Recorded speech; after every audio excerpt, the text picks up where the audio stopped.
नमस्कार, मैं चंद्रशेखर द्विवेदी। आज बात करेंगे धनु राशि के बारे में, जिसके ग्रह गुरु हैं बृहस्पति देव हैं। तो ये अप्रैल का महीना धनु राशि वालों के लिए किस तरीके से रहेगा, इस बारे में चर्चा करते हैं। चर्चा करेंगे धनु राशि वालों के स्वास्थ्य के बारे में, चर्चा करेंगे धन योग के बारे में, और चर्चा करेंगे उनकी कैरियर के बारे में, लव लाइफ के बारे में, मैरिज लाइफ के बारे में। क्योंकि अप्रैल के महीने में 29 मार्च सन 2025 को शनिदेव 11वें भाव से निकलकर 12वें भाव मतलब मीन राशि में जा रहे हैं, और अप्रैल में ही 29 मार्च से ही धनु राशि वालों पे ढैया लगने जा रहा है। तो ये 11वें भाव से निकलकर 12वें भाव में जाना, ये ढैया लगना, और 12वें भाव में 5 ग्रहों का होना, ये धनु राशि वालों के जीवन पे अप्रैल के महीने में क्या प्रभाव डालेंगे, इसके बारे में चर्चा करते हैं। सबसे पहले मैं आपको ये बताना चाहता हूं कि जब 2 से अधिक ग्रह एक घर में बैठते हैं तो कहीं ना कहीं ये अच्छा नहीं माना जाता है। और इस समय सन 2025 में अधिकतर अप्रैल के महीने में एक ही घर में 12वें भाव में 5 ग्रहों का योग देखने को मिल रहा है। ये इसका ट्रांजिट होगा, लेकिन अप्रैल के महीने में ये 5 ग्रह एक ही जगह पे बैठे हुए दिख रहे हैं।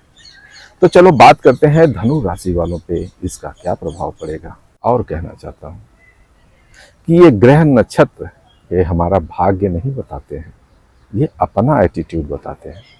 और जिसके जीवन में दया, धर्म और कर्म ये 3 मूल स्तंभ होते हैं जीवन के, और जिसके जीवन में है उसे कोई भी ग्रह नक्षत्र परेशान नहीं कर सकते हैं।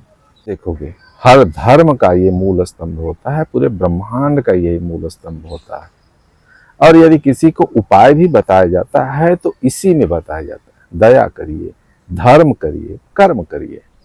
तो यदि आपके जीवन में पहले से ही है तो आपको प्रभाव इसका नहीं पड़ने वाला है, अच्छा ही पड़ेगा। तो आप यह भी जानते होंगे कि पता नहीं कितने धनु राशि वाले होंगे, सबका जीवन एक बराबर नहीं हो सकता। कोई अपने अच्छे मुकाम पे बैठा हुआ रहता है, कोई स्ट्रगल करते रहता है, कोई कहीं बैठा रहता है। तो जब एक धनु राशि वाले एक समान नहीं हो सकते तो यह प्रभाव भी आपके ऊपर गलत पड़ेगा, यह संभव नहीं है। क्योंकि कर्म सबके अलग अलग होते हैं, और ये ग्रह नक्षत्र हमारे कर्मों के हिसाब से हमें फल देते हैं। मैं ये नहीं कहता हूं कि सबके कर्म खराब होते हैं, लेकिन ऐसे माहौल रहता है, ऐसा समाज रहता है, जाने अनजाने में मनुष्य कुछ न कुछ करते रहता है, जिससे कभी न कभी उन्हें इन ग्रहों का प्रभाव सहना पड़ता है। अब कोई भी इंसान इस धरती पे ऐसा नहीं है जिसके जीवन में सुख और दुख ना हो। यदि सुखी है तो कभी उसे दुख हुआ होगा, और यदि दुखी है तो निश्चय ही उसको सुख मिलने वाला है। तो ये डरने की जरूरत नहीं है, दुख उतना ही आता है जितना आप बर्दाश्त कर सकते हो, और सबके जीवन में आता है। तभी जीवन की पूर्णता होती है। जाने अनजाने में मनुष्य कुछ न कुछ करते रहता है, जिससे कभी न कभी उन्हें इन ग्रहों का प्रभाव सहना पड़ता है। अब कोई भी इंसान इस धरती पे ऐसा नहीं है जिसके जीवन में सुख और दुख ना हो। यदि सुखी है तो कभी उसे दुख हुआ होगा, और यदि दुखी है तो निश्चय ही उसको सुख मिलने वाला है। तो ये डरने की जरूरत नहीं है, दुख उतना ही आता है जितना आप बर्दाश्त कर सकते हो, और सबके जीवन में आता है। तभी जीवन की पूर्णता होती है। यदि धनु राशि वालों की स्वास्थ्य की बात करें तो ये अप्रैल का महीना आपके स्वास्थ्य के लिए थोड़ा सजग रहने की जरूरत है।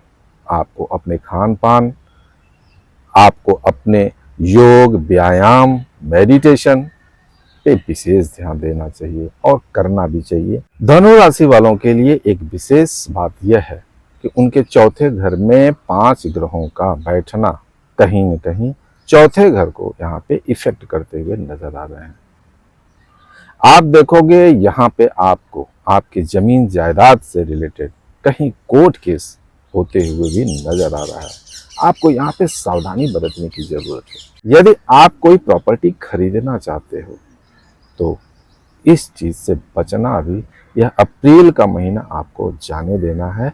ये देखा जाए तो मई तक, आपको 18 मई तक इसका अच्छा योग बनते हुए नहीं देखा जा रहा है। कहीं न कहीं यदि आप ऐसा करते हो सकता है आपको इसे कोर्ट केस जैसे प्रॉब्लम में पढ़ते हुए देखे जाओगे।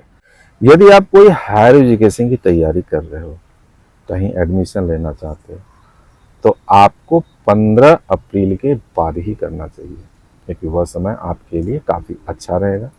1 से लेकर 14 तारीख तक आपके लिए समय अच्छा नहीं बता रहा है। अब यदि हम करियर की बात करें धनु राशि वालों के लिए, तो करियर सामान्य रहने वाला है। आप जहाँ पे हो वहाँ पे आपको उसी स्थिति में रहना चाहिए। यदि आप कहीं नया जॉब सर्च कर रहे हो तो यह आपके लिए उपयुक्त समय नहीं है। आपको 15 अप्रैल के बाद ही आपके लिए योग बनते हुए नजर आ रहा है। 8वें भाव में राहु की दृष्टि पड़ते हुए नजर आ रही है, और 8वां घर जो होता है अचानक धन, अचानक लाभ, और आपके ससुराल पक्ष को भी यहाँ से देखा जाता है। राहु की दृष्टि कहीं न कहीं आपको यहाँ पे अचानक धन देते हुए दिख रहा है, लेकिन शनि के साथ राहु बैठे हुए हैं। कहीं न कहीं आपको यहाँ पे ध्यान देने की जरूरत यह है कि शनि देव जो है वह न्याय की देवता है। यदि आपका वाजिब धन रहेगा, यदि आपके हित का धन रहेगा तो ही मिलेगा। यदि आप सही दिशा में वहां पे आप इन्वेस्ट करते हो तो ही मिलेगा, अन्यथा यह आपको नुकसान भी दे सकते हैं। और यहाँ पे राहु की दृष्टि यह दर्शाता है कि आपको आपके ससुराल पक्ष से भी आपको धन लाभ मिलते हुए दिख रहा है। कहीं न कहीं शनि राहु आपके जीवन में ये 2.5 साल परीक्षा लेते हुए नजर आएंगे। शनिदेव की दृष्टि की बात करें तो शनिदेव की दृष्टि आपके 6ठम भाव, 10म भाव, फर्स्ट हाउस में पड़ते हुए नजर आ रहा है, जहां पे आपको अपनी पर्सनालिटी पे विशेष ध्यान देना पड़ेगा। आपको अपने पहनावे पे, आपको अपने साज सज्जा पे विशेष ध्यान देने की जरूरत है। इन्हें जो है हनुमान की आराधना करनी चाहिए, हनुमान चालीसा पढ़ना चाहिए। हर मंगलवार को हनुमान मंदिर जाना चाहिए, क्योंकि हनुमान जी जो हैं वो अष्ट सिद्धि नवनिधि के दाता हैं। सभी दुख और सभी कष्टों के निवारण हनुमान जी ही करते हैं। आपको शनि की भी आराधना करनी चाहिए।